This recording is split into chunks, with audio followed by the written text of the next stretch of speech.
2011 and 2012, a war started that not many people know about or think about much anymore.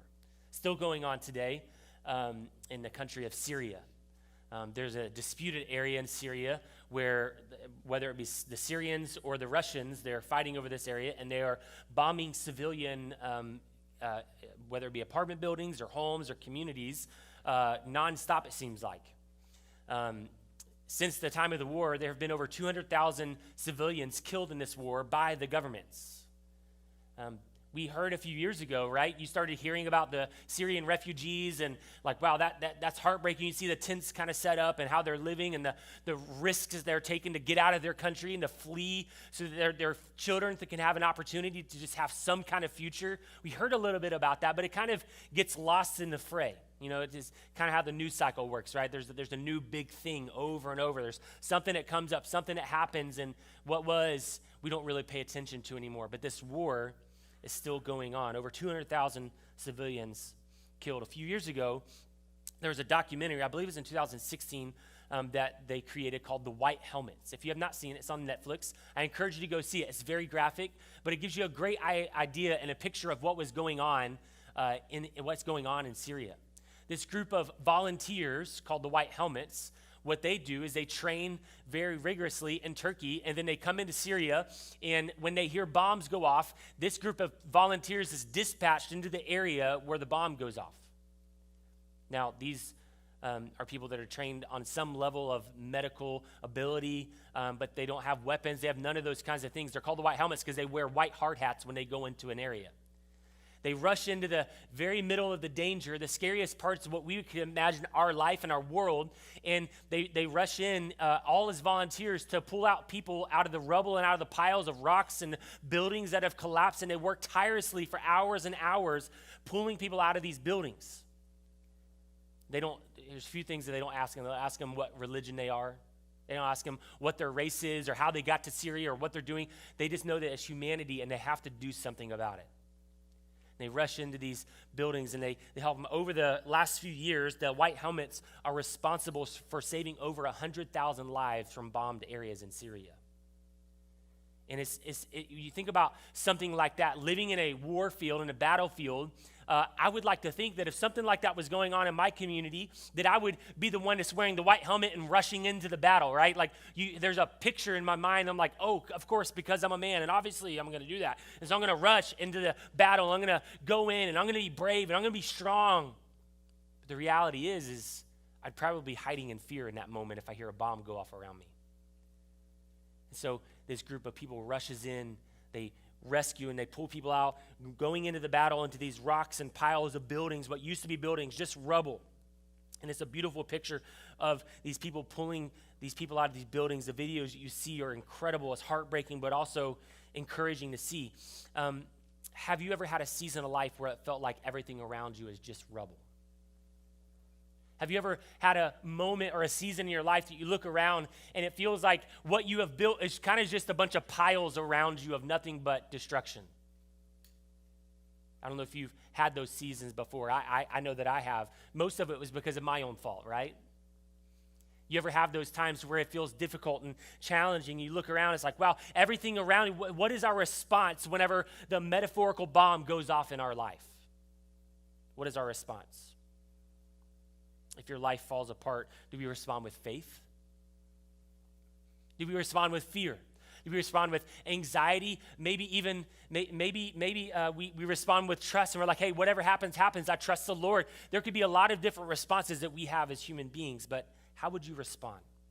Today, I want us to look in the book of Ezra, and I want us to learn from and glean from how the Israelites responded as they come back to the city of Jerusalem, which has been destroyed and flattened.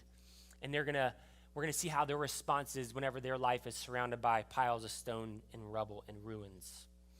If you're new with us, we've been in a series called God's Big Story. over the last, I guess, since the beginning of the year, and it's going to take us a little bit longer than a year to get through. And we're looking at the entire story of the Bible for a couple of reasons. We want to see that the Bible is a story not about us. The Bible wasn't written for Americans, right? It's not written about Americans. It's for Americans. I said that wrong and backwards. But it's written for us, and that we can learn from it, we can grow from it. But this is not our story. But this is God's story that we are reading and being a part of and playing a part of in our lives every day. And so we want to help elevate all of our knowledge of the scriptures and to see that these stories aren't disconnected stories. They're not just like, hey, it's just David and Goliath, and then somehow this guy named Jesus comes along way down in the future and not connected in the dots. We want to see that they're all connected. And so the last few weeks we've been talking about how the Israelites have been in captivity in this nation called Babylon. With the Babylonians, you remember King Nebuchadnezzar, he's a pretty rough dude, and the Babylonians, they captured Jerusalem, and they take all the people, they ship them off multiple places, but mainly to Babylon. And we read about Daniel, read about Jeremiah writing to the Israelites in Babylon, like, hey, I want to encourage you to go and to live and to do the things that you need to do to be a light in a dark place. And so the Israelites, through the prophet Jeremiah, he encourages them, let's be patient. In 70 years, I'm going to bring you back to your land. I'm going to bring you back to your area, your city, your refuge. And it's important to remember for us why the Israelites were in captivity. When you think about the Bible, it's kind of hard if you kind of zoom in really fast and zoom out. You can kind of lose some of the history. But for a little over 400 years, the Israelites have had a history of kings coming in and trying to do the right thing maybe for a minute, and then all of a sudden we see, what do we see? Destruction, and we see failure. We see turning from the Lord. They start to put these idols in the temple of the Lord. The very temple of God, they put them in there. They start to put idols of other gods in the temple of Yahweh. And God, after 400 years, he's finally like, okay, I'm going to give in, and I'm going to let happen what needs to happen in your life. So they come capture the people. They destroy the city. They tear the walls down. They burn homes. Utter destruction. And so we're going to find ourselves in the book of Ezra, in between 2nd Chronicles and the book of Nehemiah, kind of nestled in here in the Old Testament. Really, really good book. Really coincides with Nehemiah. If you read Nehemiah, you'll hear Ezra's name a lot as well in that book. And so let's look at chapter 3, and we're going to be in verses 1 through 3 to start, and then we'll kind of close out the rest of the chapter. When the 7th month came, the children of Israel were in the towns. The people gathered as one man to Jerusalem. Then arose Jeshua, the son of Jozadak, with his fellow priests, and Zerubbabel, the son of Shealtiel, with his kinsmen, and they built the altar of God of Israel to offer burnt offerings on it, as it is written in the law of Moses, written in the law of Moses, the man of God. Verse 3. They set the altar in its place, for fear was on them because of the peoples of the lands, and they offered burnt offerings on it to the Lord, burnt offerings morning and evening. Now, here's what's important for us to realize. There's a shift that's starting to take place in this story, okay? So the Israelites are shipped off to Babylon. They're in captivity. 70 years comes. They start to come back to Jerusalem. And so we're going to start to see this returning of the people of God back to Jerusalem. Some of the Jews, and you can imagine at this excitement and this joy that would come over the people. I just see it in my mind as the people are returning, like, well, I'm returning back home. I'm going back to the place where I need to be. And it's kind of what we see is happening in this passage. And so as we think about what the Israelites do, what they first do when they get to Jerusalem, I want to give us the main idea this morning so you can kind of have an idea of where we're going with this message. Here's the main idea. Pure worship doesn't focus on our circumstances. Rather, it's a singular focus on God's goodness. Pure worship doesn't focus on our circumstances. Rather, it's a singular focus on God's goodness. Now, in the modern world, I would say that we have turned worship into a very consumer-driven model. Have we not? Like the lights have to be just right, you got to have some lights, but you can't be crazy. Like it's just like this balance, right? The temperature has to be just right. Like today, y'all, like we're struggling, right? This is like we're suffering for the Lord this morning in the school, and the temperature has to be right. The band can't be too loud, but it can't be too quiet. And I almost to say, like if I was to poll everybody and say, what would your ideal church look like? For the most part, we would probably have a lot of different ideas, and we would never be able to meet all the expectations of the people in the room. It's just the reality. We have sometimes will allow it to turn us into a consumer-driven church that if it's too loud or it's too quiet, then if the overhead lighting isn't just right, then we get upset, but not at Collective, right? But the focus of our worship should be much more than just our preferences. The focus of our worship and our adoration is not about if we like the song or if the band plays it the way or the version that I like, because I like the studio version and you like the live version. I like the KSBJ version, all the things that we kind of wrestle with and fight over in the church world. It's not about our preferences, is it?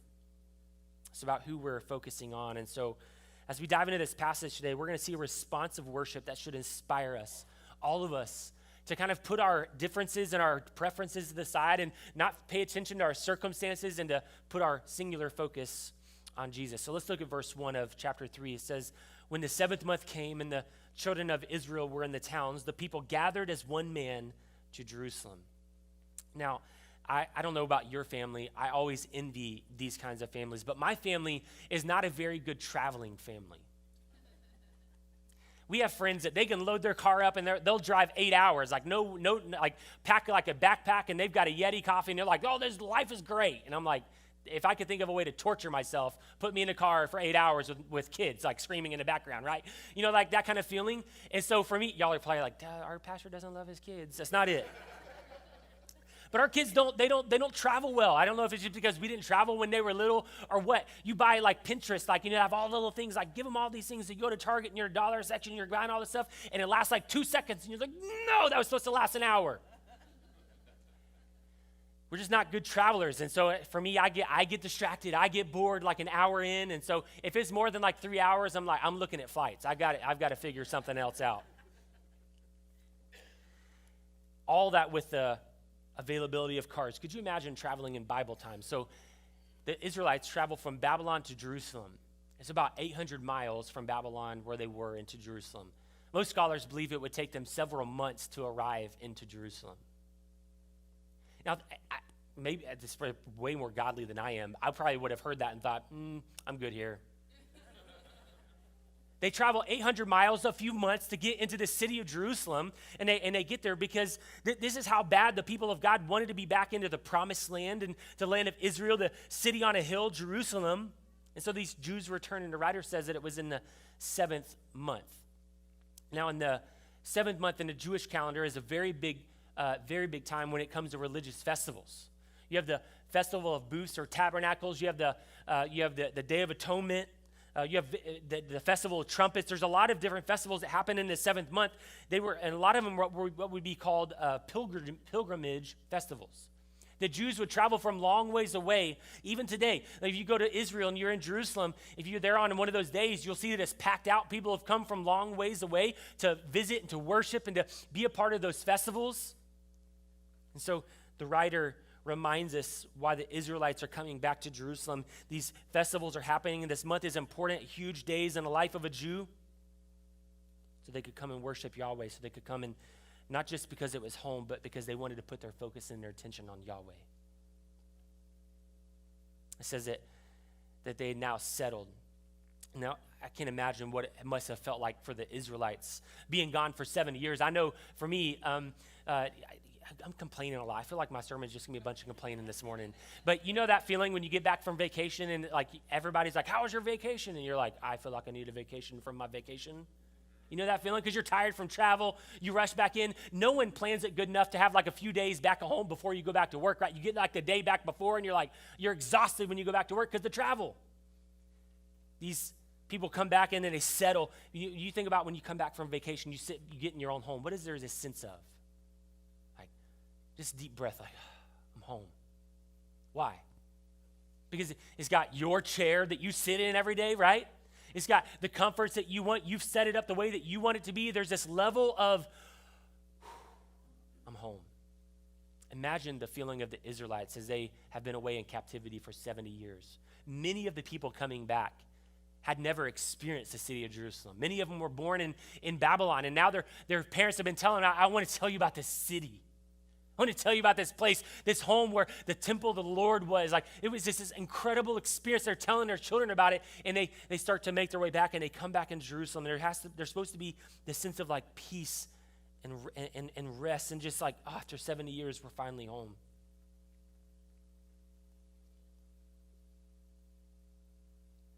Something that I love about this verse, and I think what should be the goal of every church, it says that they were to be gathered as one man. To be gathered as one man. There's a sense of rest, a sense of coming home, the sense of, oh, we're here, we're finally at home, we're finally in our city, but they were coming for a purpose. They're coming to worship. They weren't coming just to relax. They weren't coming just to get a break. They were coming to put their focus and their attention on Yahweh. And what does it say? It says that they were together as one man. And it seems to me that in the scriptures, really good things happen when the people of God gather in unity. It seems like when we don't focus on ourselves, we don't focus on our preferences and our differences, and we can gather together and we put our attention, our focus on Jesus. That's why corporate worship is so important. Is it because it is a reminder to us continually that although they may look differently than me, they may act differently, they may vote differently, they may worship differently than me, then I'm going to gather together and we're going to put our focus and our attention on Jesus. You see what that does for the heart of a believer? In a world that tries to divide us and tries to pull us apart and really draw these really hard lines. And if you don't believe this and you don't talk about this and you don't do this a certain way, then you are ostracized. And the kingdom of God says, no, we can come together with all of our differences. And we can put our focus and our attention on the Creator. And there's a beauty in that you can't find anywhere else. There's a beauty in that. So the goal for us is to have unity. And something we like to say around here is unity does not mean conformity. It does not mean that you have to dress alike. It does not mean that you have to act alike. It does not mean that you have to believe every single little detail about theology in the same way. The beauty of a non-denominational church is we got people from all different walks, all different backgrounds, and we can come together and we can argue and discuss theology. I love it. But we can come together and we can put those things to the side and say, you know, those are secondary issues. Those are third issues that I can focus on Jesus, and we don't have to worry about all those things.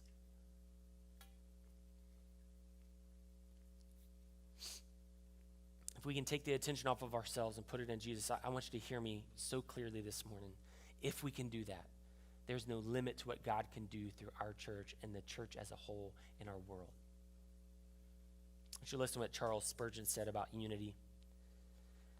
It says, Satan always hates Christian fellowship. It is his policy to keep Christians apart.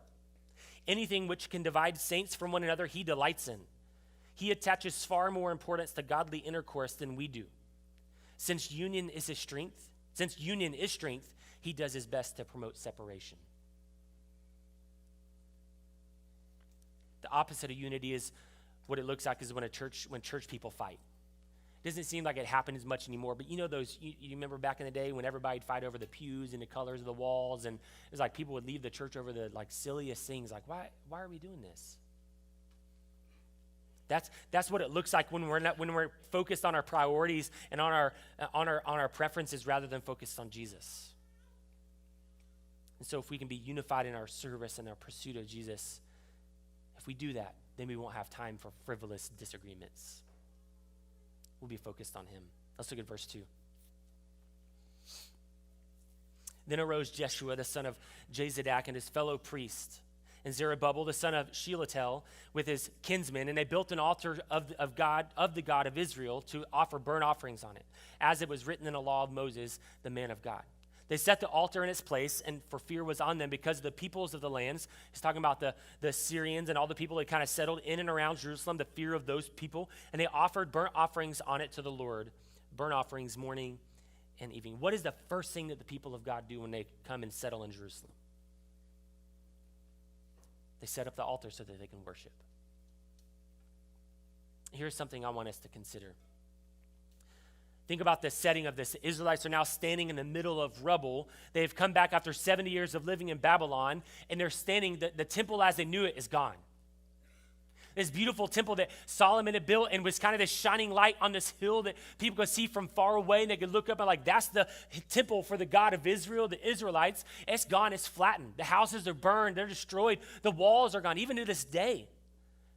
They've only found 1 to 2 sections of the original wall of Jerusalem. I mean, they put the city to pure destruction. They're standing around it, And they're starting to build this altar. And so I imagine that what they see, this beautiful, what used to be beautiful is now turned into a pile of stone and rock.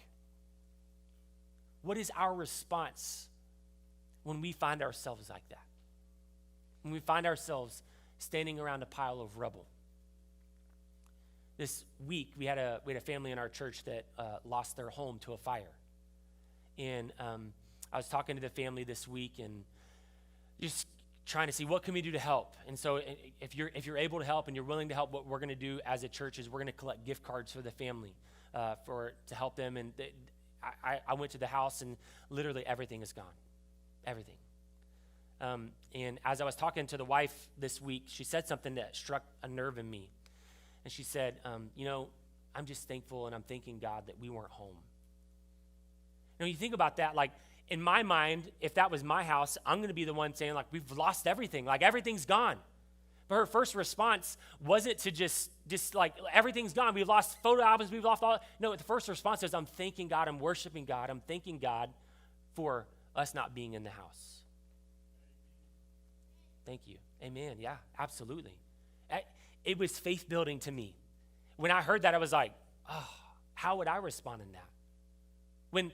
And as I'm preparing this message, and I'm thinking like, wow, this is a great picture of that. When life is a pile of rubble around you, what do? I need to ask that question to myself and think deep into my heart. Am I going to respond in worship when my life falls apart and everything's just piles of rocks around me? What am I going to do? How am I going to respond? Am I going to be angry and am I going to be upset? Probably. But can I worship upset? Can I worship angrily? I'm sure I can. Here's something interesting about this chapter. When Abraham was called to sacrifice his son Isaac, it was on the same mountain that the temple in Jerusalem was being built on. Abraham came up on the Mount Moriah. He set up an altar in obedience to God, to Yahweh, and he says, I'll sacrifice my son if that's what you want me to do. What does the Lord do? He provides a ram, right? Ram in the thicket, and obviously he doesn't have to sacrifice his sin. Now the Israelites have come back into Jerusalem, and what is the first thing that they do? They set up the altar. This is a picture of God's beautiful covenant-keeping grace right here. That no matter what circumstances look like, whether the Lord has asked Abraham to sacrifice his son or the Israelites are coming back after captivity, he's saying, I'm still with you. I'm still with you. Let's look at verse 8. Skip down for us for sake of time. Now in the second year after they're coming to the house of God at Jerusalem, in the second month, Zerubbabel, the son of Shealtiel, and Jeshua, the son of Jozadak, made a beginning. Together with the rest of their kinsmen, the priests and the Levites, and all who had come to Jerusalem from the captivity, they appointed the Levites from 20 years old and upward to supervise the work of the house of the Lord. And Jeshua, with his sons and his brothers, and Kadmiel, and his sons, the sons of Judah, together supervised the workmen in the house of God, along with the sons of Henadad and the Levites, their sons and their brothers. So these Levites, they put them in charge. Levites were in charge of the temple originally, and the temple, the things that were going on, the showbread and the different utensils that were being used, they were in charge of keeping care of that. Temple destroyed. Now they come back and they set up the Levites again. We want you to be in charge and oversee what is happening here with this new temple that we're going to try to construct here. But the beauty of it is that their main concern was with the house of the Lord. I think part of it is the Israelites had seen what it was like to not have the beauty of worship with God on a continual basis. Now, we obviously don't sacrifice animals for worship anymore. We're not, hopefully nobody's doing that anymore. They would kind of be a little bit off base by a long ways if they're still into that. But we do worship. We sing, we lead songs, we practice in our Bible reading. We do all the things that we would say is worship for us. But sometimes we can kind of lose the beauty of what we're actually doing. I prayed it just a little while ago. Would God remind us of who we're singing to and what we're singing about? We lose the beauty of worship. And I think the Israelites had that happen to them as they were in captivity in Babylon. They come back and they start to rebuild. Here's some really cool tidbits. The second month in the Jewish calendar says that in the beginning of verse 8. Now in the second year and in the second month. The second month in the Jewish calendar is the month of Ziv. when they started to rebuild this temple. The literal meaning, the translation in English for the month of Ziv is the word blossom. Think about this for a moment. Here are the Israelites, been 70 years in captivity. They come back to the city of Jerusalem. They're on the Temple Mount. And they're in a month of blossom, now putting back the very temple of God together. Isn't that beautiful? Isn't that beautiful to think about? That the Lord is reminding us of those things, and all these little clues that we see in the pointings of Scripture all indicate one thing, that we are a part of God's story, and we're just playing a part in it. That we are not just living just for our lives, that the life of a believer says, I'm not going to live just for myself, I'm living for the kingdom of God. And that's what these Israelites were doing. What's interesting is that Solomon, hundreds of years prior, when he built the first temple, started to build the temple in the month of Ziv as well. And now there's this restoration starting to take place that we see with the Israelites. Although there had been hard times, difficult times, I believe that the Jews had heard story after story of God's goodness to his people. I want to think about it for a second. The fathers and the mothers, they would be telling their children about Abraham. They'd be telling them that he's the father of many nations. But the people of God, they ended up settling in Egypt, and they were in slavery. And what did the Lord do? He provides for them. He provides a way out. There's an exodus. They've been telling their children about this for generations, that the Lord provided us a way out of our slavery. The Lord provided a way for us to worship and to be with him. He provided for us in the desert. He helped us to fight and to conquer the land. He makes a home for us in Jerusalem. And now the people of God, after being in captivity, God brings them back home. And you start to see this wave of like returning back to the Lord. Verse 10. And when the builders laid the foundation of the temple of the Lord, the priests in their vestments came forward with the trumpets and the Levites, the sons of Aspo, the cymbals, to praise the Lord, according to the directions of David, king of Israel. And they sang responsively, praising God, giving thanks to the Lord, for he is good, and for his steadfast love endures forever toward Israel. And all the people shouted with a great shout when they praised the Lord, because the foundation of the house of the Lord was laid. So here we have the priests. They're wearing these priestly garments. They're got the 12 stones of the tribes of Israel, representing the people of God to God. You know, he wasn't as approachable as we have him today. Representing them, but there's this pile of stone and rock around them. There's buildings torn down, houses are still burned down, and what do they find themselves doing? Praising the Lord. They find themselves praising the Lord in the middle of the destruction that had come on the city. This Hebrew word for praise has a meaning of to make shine.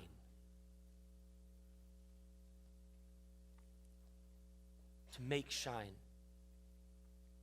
Meaning the purpose of their praise was to give honor and glory to God, no matter what was surrounding them. And I think there's been a healthy shift in the worship culture over the last 5-10 years, maybe even the last 5 years. For a while there, it seemed like a lot of the new worship songs that were coming out were very me-centered and us-focused. It was like all about what we want and I want and come do this for me. And there's been a shift over the last few years that we start to see these songs. They're all putting the attention and focus back where it belongs, on God. That's a healthy shift. That's a healthy focus.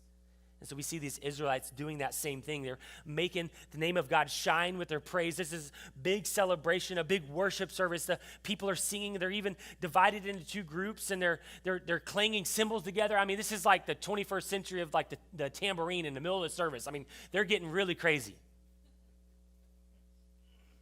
Please don't bring a tambourine to Collective Church if you're wondering that and thinking that. But they're clanging cymbals, they're blowing trumpets, and they're praising the Lord. Like, for the Lord is good, and his love endures forever for Israel. And it says that they would sing responsively. And if I was a good preacher, I'd probably have y'all separate this morning. And I would say, okay, I want you to sing it, and then I want you to sing it. Okay, and I want you to sing it, and I want you to sing it. It's like a good old-fashioned choir, right? That's what they were doing. They were saying, for the Lord is good, and his love endures forever. For the Lord is good, and his love endures. For the Lord is good. Could you imagine the shouts and the joy that'll be raising up in the people? Now I want you to think about this for a second. As they were singing, for he is good, and his steadfast love endures forever. Didn't they just come from captivity? Didn't they just come from a foreign land? Didn't they just walk into their city and they're standing among piles of rocks and rubble and ruin all around them, and they can stand up and sing that the Lord is good and his love endures forever? What does that tell us about worship? Is that our worship should never be determined on our circumstances or by our circumstances. If we, as followers of Jesus, if we only worship when things are good, then we're missing the whole other half of worship. And really, we're not worshiping much at all. All we're doing is being thankful that things are well and things are going good. But it's being able to stand up in the middle or kneel down or lay face down in the middle of challenges and difficult circumstances, the pile of rubble all around us, and say, you know what? No matter what my eyes see, I still know and I still trust that the Lord is good and that his love endures forever. You feel that kind of encouragement from the Israelites as they're looking around at everything that they've known destroyed. The Lord is good, and his love endures forever. Because the truth is, what we have to understand and know is that God isn't good only when things seem good around us. God is not just good only when things seem good around us. When you find yourself surrounded by brokenness, it seems like your life's falling apart, are you still able to lift your voice in your heart and say to the Lord, you're still good. You're still good. Let's look at verse 12 and 13 as we close this morning. Josh, you can come. But many of the priests and Levites, the heads of their father's houses, the old men who had seen the first house, wept with a loud voice when they saw the foundation of this house being laid.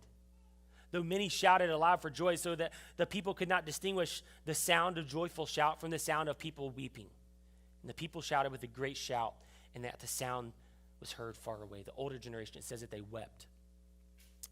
Most commentaries say that this is a sign that the older generation had seen the previous temple, this great, large, grand temple they look at. And it's like this, it took hundreds and hundreds of millions and trillions of dollars for Solomon to build this temple.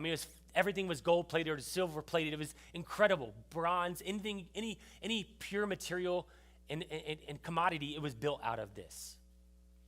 It was large, it was grand, and evidently the temple that they were trying to reconstruct wasn't as big as the old one was. And so these older generation starts to weep. This is kind of, as I was reading that passage, it was kind of like this reminder of like what it feels like when we say things like, you remember like when church was good back in the old days? You ever felt yourself saying that before?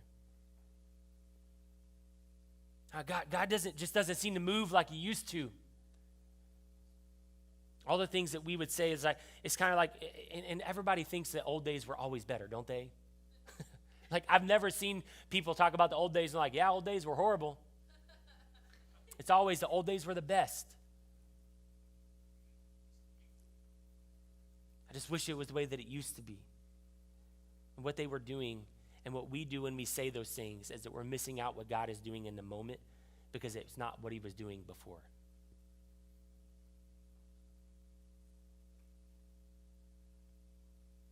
There was this shout of joy among the weeping, this shout of joy that kept coming up. So much so that it kind of drowned out the weeping sound of the older generation, this younger generation shouting because they knew what it was like to live without the opportunity to worship.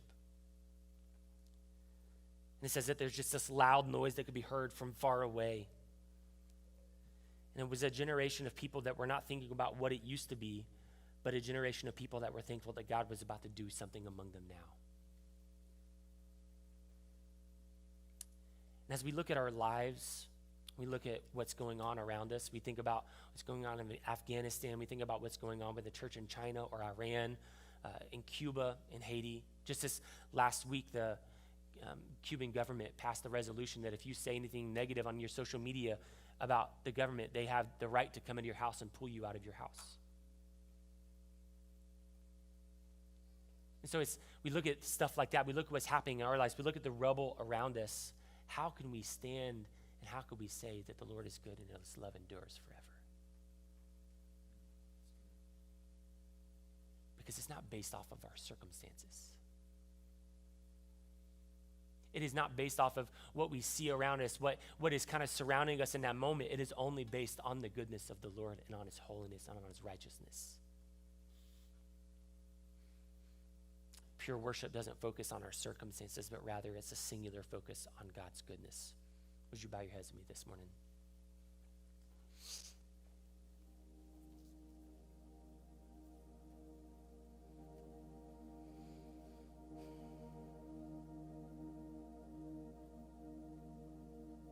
For some of us in the room, some of you, some of us, you felt like this, like that you just look around and it feels like there's nothing but piles of rocks and stone. What used to be is no longer there. Maybe it's because of your own mistakes. Maybe it's because of just circumstances that have happened, and you kind of look around and think, how can I worship right now? And I would encourage us this morning with all the faith that you could muster up, and to speak in faith this morning and say, the Lord is good and his love endures forever. To not be distracted and blinded by the destruction you have around you, but to put your attention in a singular focus on him this morning. It's not that God doesn't care about what's going on in your life. It's not that we ignore the needs that are represented in our life, or that the Lord wants to ignore your needs and say, don't pay attention to those things. He cares about those things. But the difference for us is that we are worshiping despite what we see around us, because we know in the end, we know that his goodness is going to win out. We know that his faithfulness is going to win out. And no matter what you have faced, you can probably look back on your life and you could start to make a list of all the ways that the Lord has been faithful to you. You could say, if I didn't have the Lord here, I wouldn't have made it out. If I didn't have the Lord here, then, man, I'm not sure where I'd be today. And you could start to make a list of God's faithfulness in your life, and it would probably be a really long list. And so don't be blinded by the moment that says, there's just destruction around me, I can't worship. No, in the middle of your destruction, in the middle of your pain, in the middle of your circumstances, you can stand up in faith and say, Lord, you're so good. No matter what I see around me, whatever I've experienced over this last couple of months, this last season, you're still good. And so for some of you, that's the call for you today, to be able to stand or kneel in the middle of what you're dealing with and to proclaim God's goodness this morning. And I pray that would be true for you.